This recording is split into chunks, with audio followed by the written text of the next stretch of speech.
Tayo ay tinawag upang maging isa.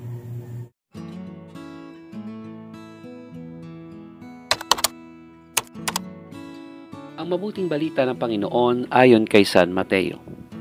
Noong panahong iyon, tinipon ni Jesus ang 12 alagad at binigyan ng kapangyarihang magpalayas ng masasamang spirito at magpagaling ng mga may karamdaman.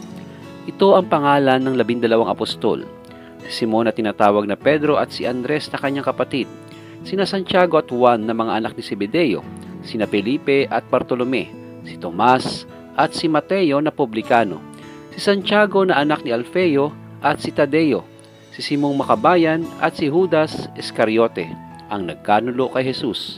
Ang 12 ito'y sinugo ni Jesus at kanyang pinagbilinan.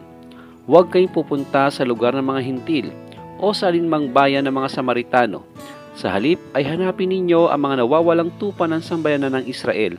Humayo kayo at ipangaral ninyo na malapit nang maghari ang Diyos.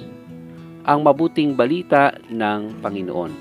Pinupuri ka namin, Panginoong Hesukristo. Ebanghelyo ngayon ay patungkol po sa pagsusugo ng Panginoon sa kanya pong mga alagad. Para bang sila po ay binibigyan niya na ng task kahit hindi pa nagaganap yung pagkamatay at muling pagkabuhay ng Panginoon. At parang ito'y OJT nila. Sa kabila ng lahat, ang mga alagad ay iba-iba pa rin sila.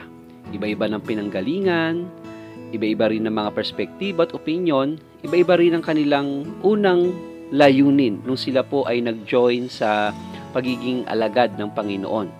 Iba rin ang kanila pong mga kakayanan. Ngunit sa kabila ng kanila pong pagkakaiba, dahil sa Panginoon, sila po ay naging isa. Isang pananampalataya, isang misyon, at isang Panginoon.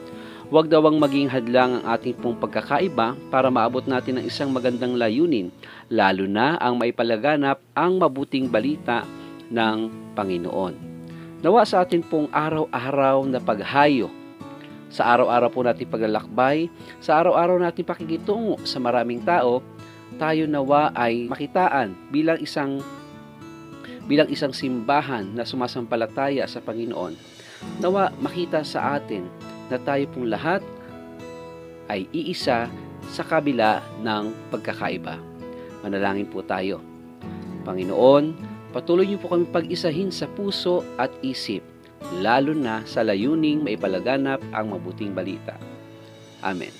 Sa ngalan ng Ama, ng Anak at ng Espiritu Santo. Amen.